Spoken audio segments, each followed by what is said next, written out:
Hello friends, welcome you all. आज हम vision IAS के 25 मार्च वाले डेवलपमेंट पेपर्स डिस्कस करेंगे। काफ़ी इंपॉर्टेंट आर्टिकल्स पब्लिश हुई हैं आज, और प्रीलिम्स आपके काफ़ी नज़दीक है। अप्रोक्स 3 मंथ्स बचे हुए हैं और आपको कहीं ना कहीं टेस्ट सीरीज पर और रिवीजन पर फोकस करने होंगे, क्योंकि रिवीजन प्लस टेस्ट सीरीज ये आपके प्रीलिम्स क्रैक करने की चाबी है। तो इस बात को ध्यान में रखें और let's move to our first article. It is about PM expresses gratitude to the UN institute for training and research, यानी कि यूएनआईटीएआर। ये प्रीलिम्स के लिए काफ़ी ज़्यादा इंपॉर्टेंट है, क्योंकि ये यूनाइटेड नेशन की बॉडी है।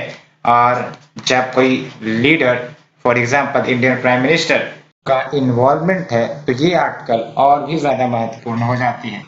तो बात करते हैं यूएनआईटीएआर। तो basically United nation institute for training and research has commanded basically तारीफ की है इंडिया की जो रिमार्केबल प्रोग्रेस है in reducing the premature mortality from the non communicable diseases. तो अगर हम बात करें नॉन कम्युनिकेबल डिजीजेस, तो सिंपली मतलब यही हुआ कि वैसे डिजीज जो नॉन कम्युनिकेबल है, यानी कि एक पर्सन से दूसरे पर्सन वाया इन्फेक्शंस ये स्प्रेड नहीं होती है। और कम्युनिकेबल डिजीजेस के बारे में आपको पता होगा, यहाँ पर one person to other person, animal to human और ह्यूमन टू एनिमल, ऐसे करके इन्फेक्शन बढ़ती हैं, तो हम कहते हैं इनको कम्युनिकेबल डिजीजेज। सबसे बेस्ट एग्जांपल आपका कोविड-19 है, जो कि वायरल डिजीज है और इन्फेक्शियस डिजीज भी है। तो बात करते हैं यूएनआईटीएआर की। मैंने आपको बोला काफी इंपॉर्टेंट बड़ी होने वाली है ये। तो it provides innovative learning solutions to the individual, organisation and institutions to support country level action for shaping a better future. तो इनोवेटिव लर्निंग सॉल्यूशन प्रदान करती हैं इंडिविजुअल्स या ऑर्गेनाइजेशंस या इंस्टीट्यूशंस को, so that better future create किया जा सके। और इसे 1963 में एस्टेब्लिश किया गया था, और इनका हेडक्वार्टर बेसिकली जेनेवा स्विट्जरलैंड में है। तो इनके हेडक्वार्टर को भी आपको याद रखना पड़ेगा, जेनेवा स्विट्जरलैंड। और अगर हम बात करें नॉन कम्युनिकेबल डिजीज की, तो मैंने आपको बताया non communicable diseases are those which are not transmitted from the affected to others। और मीडियम ऑफ ट्रांसमिशन जो आपको देखने को मिलती है जनरली कम्युनिकेबल डिजीजेज में, वो आपके एयर होते हैं या फिर कोई बॉडी पार्ट्स या फ्लूइड्स, इन सब के माध्यम से ये नॉन कम्युनिकेबल डिजीजेज आपको ट्रांसमिट नहीं होंगे। और सिंपली कहे तो these NCDs mostly lifestyle diseases होती हैं। कुछ एग्जांपल्स आपको याद रखने पड़ेंगे एनसीडीज के बारे में: diabetes, respiratory disorders, cardiovascular diseases, kidney diseases, ये सब फिजिकल इनएक्टिविटी, ओबेसिटी, इन सब के कारण होती है। सो हमने एनसीडीज के बारे में जाना।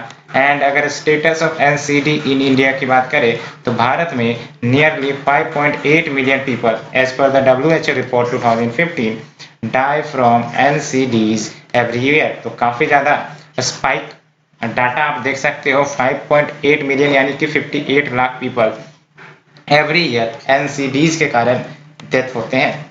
और इंडिया की एनसीडीज कंट्रोल प्रोग्राम्स अगर देखी जाए कि भारत क्या स्टेप ले रहा है एनसीडी को कंट्रोल करने के लिए, तो in response to WHO global action plan for the prevention and control of NCDs, जो आपका 2013 से 2020 तक ऑपरेट हो रहा था, India is the first country जिन्होंने national action plan with specific national targets and in launch किया है, अडॉप्ट किया है to reduce the premature death from the NCDs.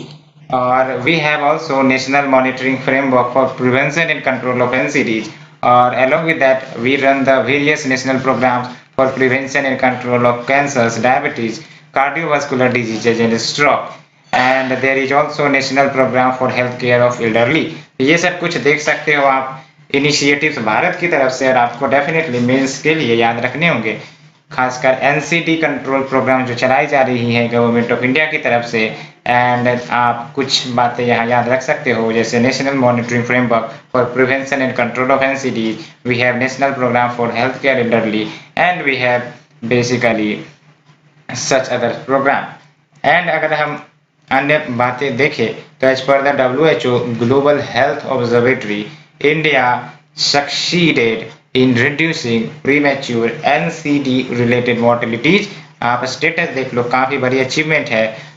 2015 में 503 एनसीडी रिलेटेड मोर्टेलिटीज पर लाख पॉपुलेशन हुआ करती थी और 2019 में इसे कम कर 490 किया गया है पर लाख पॉपुलेशन। एंड कहीं ना कहीं ये भारत की अचीवमेंट है डेफिनेटली, और following uniquely Indian steps to reduce underlying NCD risk factors.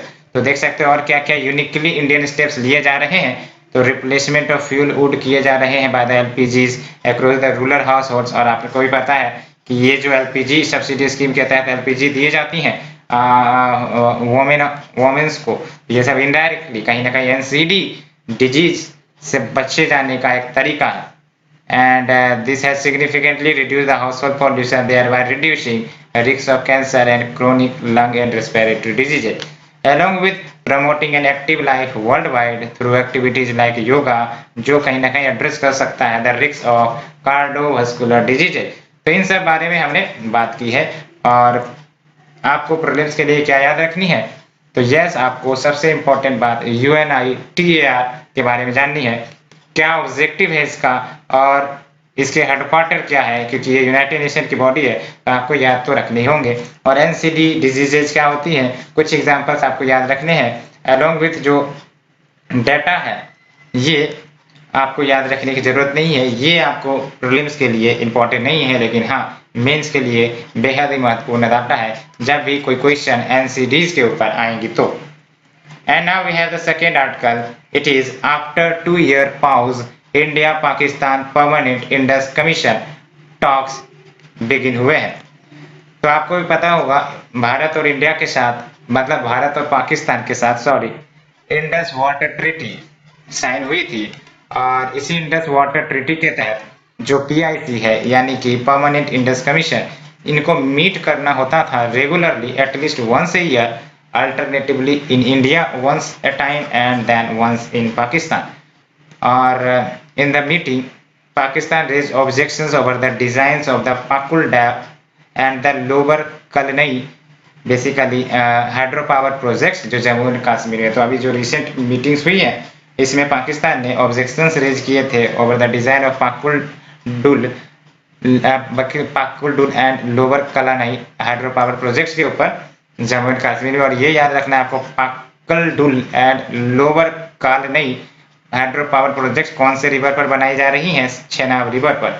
और 1000 megawatt Pakal Dul hydro electric project वो बिल्ड किए जा रहे हैं on river Marusudar. And Marusudar basically tributary है चेनाब की, और इसी पर ये पाकुल डुल प्रोजेक्ट बनाई जा रही है।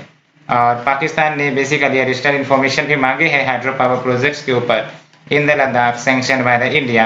और कौन कौन से प्रोजेक्ट है आप देख सकते हो जो इंडिया के द्वारा सैंक्शन किए गए हैं हाइड्रो पावर प्रोजेक्ट के डेवलपमेंट के लिए। तो we have दरबक्सयोक, Senco, Neemu, chilling, रोंगडो, रतननाग projects ये लेह में है। और फिर वी हैव मंगडम सांगा, कारगिल हंडरमैन, तामशा ये कारगिल में है। तो कुछ प्रोजेक्ट लेह में इनिशिएट किए गए हैं और कुछ प्रोजेक्ट कारगिल में जो आपके इंपॉर्टेंट रिवर्स वहां मौजूद है वहां पर।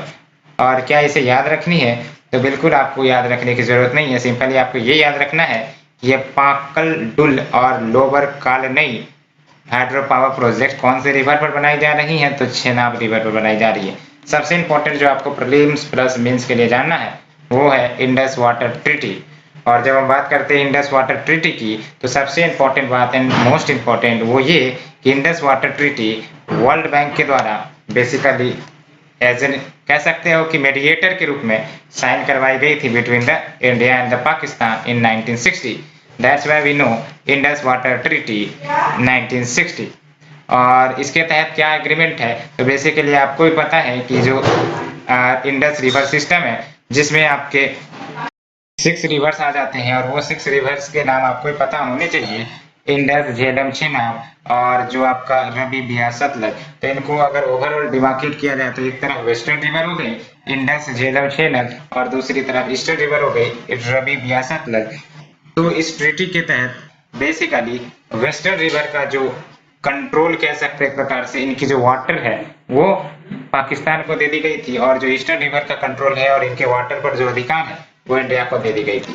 एंड ऑल्सो इंडिया को कुछ एक्स्ट्रा राइट भी मिले थे, for example right to generate hydro electricity through run of the river projects on the western rivers, जो पाकिस्तान को एलोकेट हुई थी एज पर the Indus water treaty act, मतलब Indus water treaty, subject to specific criteria for design and operation. तो that's why Pakistan objections raise कर रहे हैं इस डैम कंस्ट्रक्शन टॉपिक के ऊपर। And we have to understand this is our Jammu and Kashmir. And ये आप देखो जो आपके इंडस रिवर सिस्टम है, इसमें रिवर इंडस है, झेलम, चेनाब, रवि, बियास, सतलज। तो एज पर द इंडस वाटर ट्रीटी जो इंडस, झेलम, चेनाब है, ये बेसिकली आपके इंडिया को नहीं बल्कि पाकिस्तान को एलोकेट की गई है। और ये जो आपके 3 अदर रिवर्स है, Ravi, Beas, Sutlej, that is the eastern portion of the river, ये आपको इंडिया को एलोकेट की गई है अलॉन्ग विद कुछ एक्स्ट्रा प्रोविजंस वेस्टर्न रिवर के ऊपर इंडिया को दी गई है, such as construction of hydro power dams. And और क्या जानना है आपको इस मैप से, तो बेसिकली ये आप याद रख सकते हो, जो आपका श्रीनगर है ये between the Indus river and Jhelum river के बीच में लाई करता है। और डोडा इज लोकेशन, ये आपका रिवर चेनाब पर है। ये 2 बातें आपको याद रखनी है। और बात करते हैं प्रीलिम्स के लिए क्या याद रखनी है, तो मैंने आपको बता दिया प्रीलिम्स के लिए इंडस कमीशन, जो परमानेंट इंडस कमीशन, इसके बारे में थोड़ा सा इतना जानकारी याद रखना है कि इसे कंस्टिट्यूट किए जाते हैं इंडस वाटर ट्रीटी के तहत। और इंडस वाटर ट्रीटी है क्या, ये आपको जरूर पता होने चाहिए। और कौन से रिवर पाकिस्तान को एलोकेटेड है, कौन से रिवर इंडिया को एलोकेटेड है, ये पता होनी चाहिए। और क्या इंडिया पाकिस्तान को जो एलोकेट की गई है रिवर, उस पर हाइड्रो इलेक्ट्रिक प्रोजेक्ट बना सकता है या नहीं बना सकता है, इसके बारे में भी श्योरिटी आपको रहनी चाहिए कि हाँ इंडिया को स्पेशल इंसेंटिव दिया गया है IWT के तहत कि वो हाइड्रो पावर प्रोजेक्ट कंस्ट्रक्ट कर सकता है। And we have completed this topic. Let's move to our third article. It is about genome editing in crops without modifying genes. तो बेसिकली ये जो आपका जीनोम एडिटिंग वाला कंसेप्ट है या फिर बायोटेक्नोलॉजी वाली जो टॉपिक है, यूपीएससी के लिए फेवरेट है। और फेवरेट इसलिए क्योंकि हर साल क्वेश्चंस जीनोम के ऊपर जरूर पूछे जाते हैं, डायरेक्टली और इनडायरेक्टली।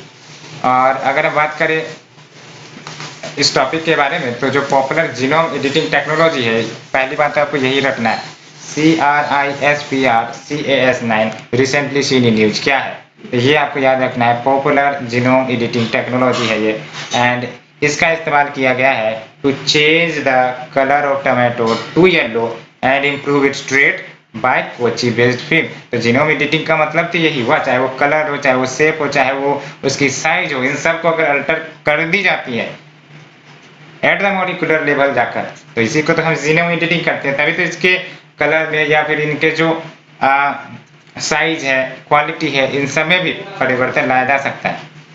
एंड नाउ ये जो डेमोन्स्ट्रेट की गई है, भले ही फील्ड ट्रायल पर की गई है, लेकिन this demonstrates that genome editing का इस्तेमाल हो सकता है एग्रीकल्चरल क्रॉप्स में भी to improve the trait without using genetically modified organism technology, है ना। जैसे आपका बीटी कॉटन है, ये सब क्या है, जीएमओज है ना।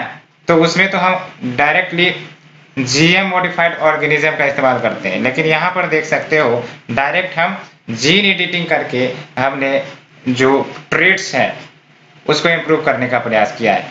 और हाल ही में सेंटर ने नोटिफाई भी किया था proposals for the field trials of genetically modified crops, जिसमें बीटी ब्रिंजल थे, और इसको नहीं रिसीव किए जाएंगे for the consideration in the genetic engineering appraisal committee without the recommendation of concerned state या यूटी गवर्नमेंट। सिंपल साफ शब्दों में ये है कि सेंट्रल गवर्नमेंट ने साफ साफ कह दिया है कि जो फील्ड ट्रायल्स होंगे जेनेटिकली मॉडिफाइड क्रॉप्स के, जिसमें बीटी ब्रिंजल भी है, वो नहीं किया जाएगा। It is all because of without the recommendation of concern state या यूटी गवर्नमेंट। तो बिना स्टेट या यूटी गवर्नमेंट के रिकमेंडेशन लिए हुए ये फील्ड ट्रायल जीएम क्रॉप्स की नहीं की जाएंगी। एंड अगर हम बात करें जीएम क्रॉप की, तो नाम से ही पता चल रहा है जेनेटिकली मॉडिफाइड क्रॉप। तो बेसिकली जेनेटिक मॉडिफाइड क्रॉप में क्या होता है कि जीन जो है स्पेशल, जो डिजायर वाली जीन हम चाहते हैं जो क्वालिटी हम चाहते हैं उस क्वालिटी वाली आर्टिफिशियल जीन इंसर्ट की जाती है into from another species to give it some desired property, जैसे पेस्ट रेसिस्टेंस हो सकता है, हर्बिसाइड टॉलरेंस इसी को हम HT कहते हैं, एंड ड्राउट रेसिस्टेंस है ना। तो इसमें क्या हो रहा है कि जो जीन को आर्टिफिशियली इंसर्ट किया जाता है into it from other species to give the desired properties. And लेकिन इसके कुछ चैलेंजेस है, काफी गहरे चैलेंज हो सकते हैं, बिकॉज GM क्रॉप्स में put the biodiversity on threat, that's why import of GMOs regulate की जाती है। और उसके लिए कौन सी कन्वेंशन है आप हमें कमेंट सेक्शन में बताइए। और करंट स्टेटस देखें, ओनली GM क्रॉप परमिटेड जो कल्टीवेशन के लिए अलाउड है, इसको आपको अच्छे से रटने होंगे, BT कॉटन। तो BT कॉटन ही एकमात्र GM क्रॉप अलाउड किए गए हैं जो प्रोड्यूस या फिर कल्टीवेट किए जा सकते हैं।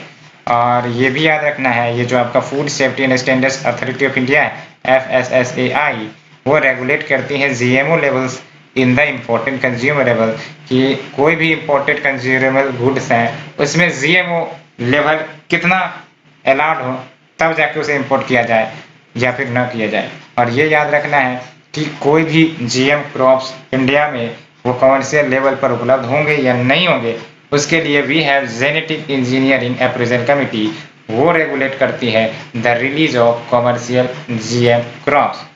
एंड अगर हम बात करें इस टेक्नोलॉजी की, हाउ दिस CRISPR वर्क्स, तो देख सकते हो ये जो CAS9 प्रोटीन है वो कॉम्प्लेक्स रिएक्शन करके बनाती है with guide RNA in a cell, और द कॉम्प्लेक्स जो जनरेट हुआ वो अटैच कर जाती है to the matching genomic DNA sequence adjacent to a special. और फिर यहाँ आप देख सकते हो ये है आपका गाइड RNA जिसको हमने CS9 कहा है, जो जाके यहाँ पर अटैच हो गई है ना। And this CA9 RNA complex cuts the double strands of the DNA, यहाँ देख सकते हो आप, है ना। एंड उसके बाद क्या, प्रोग्राम्ड DNA में भी इंसर्टेड द करते, यहाँ जो कटिंग हो गई यहाँ पर इंसर्ट कर दिए गए प्रोग्राम्ड DNA को, एंड अल्टीमेटली हमने जो डिजायर वाली ट्रेड चाहिए वो मिल जाती है। एंड देख सकते हो यहाँ पर CRISPR क्लस्टर्ड रेगुलेटरी मतलब clustered regularly interspaced short palindromic repeats, ये इसका फुल फॉर्म है। Associated protein 9 works as cut and paste mechanism on DNA strands, है ना। तो मैंने यहाँ कट कर दिया और उसके बाद जो प्रोग्राम DNA वहाँ पेस्ट कर दिया, इस प्रिंसिपल पर आपका CRISPR CAS9 वर्क करता है। And the genetic codes that need to be changed are identified and CAS9 is used as a pair of scissors to cut off a part from the strand, and the strand when broken has self-repairing tendency and helps the human body restore to healthy state। तो हमने CRISPR की बात की और कहीं ना कहीं काफी इंटरेस्टिंग और काफी इंपॉर्टेंट टॉपिक भी है। Now we have the last topic of this article, that is projects initiated under champion services sector scheme. और चैंपियन सर्विसेज सेक्टर स्कीम काफी इंपॉर्टेंट स्कीम है और काफी ज्यादा न्यूज में रही है, इसको आपके बारे में इसको जानना ही पड़ेगा। तो बेसिकली अगर हम चैंपियन सर्विसेज सेक्टर्स की बात करें तो it refers to 12 identified sector, जिसमें टूरिज्म है, IT है, एजुकेशन है और भी बहुत सारे सेक्टर्स हैं। एंड बेसिकली यहाँ पर government wants to give focused attention for promoting their development and realising their potential. And इस स्कीम के तहत जो रेस्पेक्टिव मिनिस्ट्रीज या डिपार्टमेंट्स हैं फाइनलाइज करती हैं the action plans and implementation timelines along with monitoring mechanism. तो हमने इसके बेसिक के बारे में जाना। आप देखते हैं कौन कौन से मिनिस्ट्री कौन कौन से प्रोजेक्ट इस चैंपियन सर्विसेज सेक्टर स्कीम के तहत चला रही हैं। तो ministry of electronics and information technology, इसके तहत we have future skills prime, यानी कि प्रोग्राम फॉर रीस्किलिंग या upskilling of IT manpower for employability programme. And we have next generation incubation scheme, and this NGIS aims to create vibrant software product ecosystem to complement the robust IT industry। ये हमने बात की। And we have the ministry of tourism, ये कौन कौन से programme चला रही हैं। So creation of tenanted accommodation in Buddhist circuit, including the promotion and marketing. And in the Buddhist side, जैसे बोध गया, सारनाथ, कपिलवस्तु, तो यहाँ पर ये प्रोग्राम चलाई जा रही हैं along with capacity building programs and around iconic sites जैसे Incredible India Tourist Facilitator Certification Program, along with extending the incentives for improving the air connectivity. And we have the Ministry of Education. इनके तहत कौन कौन C program चल रही हैं? Under the internationalization of higher education scheme, a scholarship, a strengthening of infrastructure, translation of promotional material text in multiple languages are undertaken. And फिर आप देख सकते हो we have the Department of Telecommunication. इसके तहत brand building of India as a telecom manufacturing and services destination की जा रही है. along with we have setting up of digital communication innovation squad. ये सब स्कीम्स चलाई जा रही है. तो हमने बात किया चैंपियन सर्विसेज सेक्टर स्कीम के तहत. बेसिकली ये 2018 में लॉन्च की गई थी and it refers to 12 identified sector, जैसे ये सब हो गई जहां पर गवर्नमेंट फोकस्ड अटेंशन देना चाहती है for promoting their development and realising their potential. And इसके तहत मैंने बताया जो रेस्पेक्टिव मिनिस्ट्री या डिपार्टमेंट्स है फाइनलाइज करती हैं अपने अपने action plan and implementation timelines along with monitoring mechanism. And now prelims के लिए क्या याद रखने हैं? तो यस, सबसे पहली बात तो चैंपियन सर्विसेज सेक्टर स्कीम क्या है ये पता होनी चाहिए, और ये याद रखना है ये जो मैटी की स्कीम्स हैं और उसके जो प्रोजेक्ट चलाए जा रहे हैं उसके बारे में पता होनी चाहिए कम से कम आपके फ्यूचर स्किल्स प्राइम के बारे में. And we have the next generation incubation scheme, इन दोनों के बारे में पता होना चाहिए. Let's move to the next article. Parliament panel calls for clear cut definition of unfair trade practices for e commerce. तो जो पार्लियामेंट्री पैनल्स गठित की गई थी उन्होंने बेसिकली क्लियर कट डेफिनेशन की डिमांड की है of unfair trade practice for e commerce. तो जो पैनल है in its report on consumer protection e commerce rule 2020, and आपको ही पता है ये जो कंज्यूमर रूल्स निकाले गए हैं as a part of consumer protection act 2019 by the ministry of commerce consumer affairs food and public distribution. उन्होंने कुछ रिकमेंडेशंस किए हैं for regulating e commerce entities. And इसके तहत बेसिकली डिफाइन करने की बात कही गई है कि what constitutes unfair trade practices and practical legal remedy to tackle such practices. और मैनी ई कॉमर्स एंटिटीज जो है वो प्रीडेटरी प्राइसेस यूज करती हैं. और जब हम बात करते हैं प्रीडेटरी प्राइसिंग की तो इसमें क्या होती है? लोअरिंग प्राइसेस उनके प्रोडक्ट्स के below the average variable cost. तो जो एवरेज वेरिएबल कॉस्ट होता है उनका उससे कम वो प्राइस हो करती है तो ये प्रीडेटरी प्राइसिंग कहलाती है. तो many e commerce entities use predatory pricing to wipe out competition. इसके बारे में तो हमने चर्चा भी की थी. And the ministry of consumer affairs उन्हें गाइडलाइन इश्यू करने होंगे for fixation of delivery charges जो चार्ज करती हैं मार्केट प्लेस एंटिटीज के द्वारा along with a cap on delivery charges in peak hours of services, and also for protection of privacy of users and security of their data. जो user की personal data है वो भी categorise की जा सकती है एज पर the level of sensitivity. And also all the major e market entities उन्हें इस्टेब्लिश करनी होंगी their data center in India so that consumer data host किए जाए locally. And we have the mechanism to discourage deceptive tactics, and जिसमें आपका manipulation of algorithm, fake product review and ratings must be created.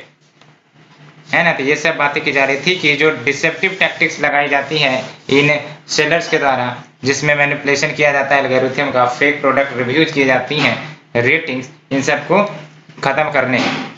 And secured and robust system of payment gateway is to be made available to the consumer and need to devise regulatory mechanism to protect local vendors या किराना shops.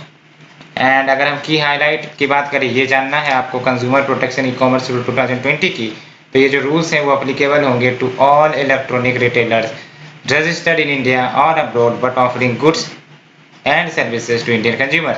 And याद रखना है it will cover all goods sold online through the market place और inventory led models. Inventory led models हो या फिर market place model हो, जो गुड्स सोल्ड की जाएंगी ऑनलाइन सभी को ये कवर करेगा.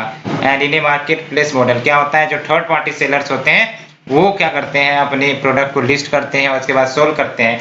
जबकि इन्वेंट्री मॉडल में जो प्लेटफॉर्म है खुद जैसे अलीबाबा ये उनके अपने गुड्स होते हैं और वो बेचते हैं। And this rule empowers the central government कि वो एक्ट कर सकती हैं against the unfair trade practices in e commerce direct selling, and every e commerce entity shall effect all payment accepted refund request of the consumer as prescribed by the competent authority within a reasonable period of time। तो काफी important है ये, कम से कम rule आपको पता होने चाहिए prelims के लिए। साथ ही साथ ये जो आपके मार्केट प्लेस और इन्वेंट्री बेस्ड ई कॉमर्स एंटिटी है इनमें क्या डिफरेंस है ये जानकारी होनी चाहिए। और let's move to our the shorter news. The first one is world development report 2021 data for better lives. ये जो वर्ल्ड बैंक ग्रुप रिपोर्ट है gives 5 messages to improve life of the poor, and इसमें जो 5 messages की बात की गई है इसमें need for enhanced data governance and social contract for data along with increasing data use and reuse to realize greater value, along with create more equitable access to data, foster trust through safeguards that protect people from the data misuse, work towards an integrated national data system। And ये जो report है also points out कि I paid a bribe online initiative by the Janaagraha centre for citizenship and democracy in India has developed into one of the largest broad sourced anti corruption platforms in the world. तो ये याद रखना है आपको। Basically ये जो report है world development report data for better lives, who released it, the world bank group, ये याद रखना है आपको। और ये जो 5 मैसेजेस दी गई हैं to improve the life of poor, ये याद रखना है। ऐसे करके आपको ऑप्शंस में दिए जा सकते हैं। वैसे इतने बड़े ऑप्शंस नहीं होंगे लेकिन हाँ कुछ संभावना है कि इस प्रकार के प्रोविजंस देकर आपसे पूछ ले। तो ये जो 5 मैसेजेस दिए गए हैं to improve the life of the poor ये आप रिमेंबर कर सकते हो। Need for enhanced data governance and social contract for data, increasing data use and reuse, create more equitable access to data, foster trust through safeguards, work towards an integrated national data system। Now we have the second news which is about Suez Canal। काफी important है। तो क्या news है, तो Suez canal को block कर दिया गया है by a large cargo ship. और अगर हम बात करें सुएज कैनाल की तो ये ह्यूमन मेड वाटरवे है एंड कनेक्ट करती हैं ये मेडिटेरेनियन सी को इंडियन ओशियन से बाय द रेड सी। तो आप देख सकते हैं ये आपका रेड सी है और ये आपका मेडिटेरेनियन सी है और ये आपका इंडियन ओशियन है। तो ये जो पोर्ट सुएज यहाँ पर आप देख रहे हो ये आपको कनेक्ट करती है। जब सुएज कैनाल नहीं बनी थी तो इधर से आना जाना नहीं होता था, ultimately cape of good hope के रास्ते जो शिप्स हैं वो आती थी। So it was open for navigation in 1869 and Egypt ने इसको अपने कंट्रोल में ले लिया 1956 में बाय द यूएस। और सुएज कैनाल कहीं ना कहीं one of the world's most heavily used shipping lanes कह सकते हो and carrying over 12% of the world trade by volume, 8% of the LNG and 1 billion barrels of oil every day। So we have some news about tribes in India, कुछ याद रखने होंगे आपको। The first tribes in news and their festivals, for example Shigmo और सिगमोत्सव। ये जो सिगमो या सिगमोत्सव है ये सेलिब्रेशन है of A rich golden harvest of paddy bye tribal communities of Goa. And जो एग्रीकल्चर कम्युनिटीज है जिसमें आपका कुनवीज, गौड़ास, वेलिप्स ऑल्सो सेलिब्रेट द फेस्टिवल, है ना। तो ये याद रखना है सिगमो या फिर सिगमोत्सव। इसमें जो एग्रीकल्चर कम्युनिटीज जिसमें कुनबीज, गवदास एंड वेलिप्स ये सभी सेलिब्रेट करती हैं इन फेस्टिवल को। It marks onset of spring and beginning with the Naman. याद रखना है ये जो सिगमो या सिगमोत्सव है marks onset of spring and begins with Naman, that is the invocation of local folk deities and during this folk dance like घोड़ मोडिनी। और ये याद रखना है इस फेस्टिवल के दौरान फोक डांस जैसे घोड़ मोडिनी, ए डांस ऑफ इक्वेस्ट्रियन वॉरियर्स, गोफा एंड फुगडी ये परफॉर्म किए जाते हैं। And the second one is जो ट्राइब। याद रखना है आपको जो ट्राइब इंडिजिनियस पीपल है भारत के, found in India, Bangladesh and Myanmar. और रिसेंटली जो रीयूनिफिकेशन ऑर्गेनाइजेशन यानी कि ZORO has asked centre to revoke order directing 4 north eastern states bordering Myanmar to deport people who have taken refuge in India following the military group जो अभी चल रहे थे Myanmar में, है ना। तो ये थी हमारी आज की डिस्कशन। होप आप लोगों को पसंद आई होगी। अगर पसंद आ रही है तो प्लीज लाइक शेयर सब्सक्राइब जरूर करें। Thanks friend, thank you very much.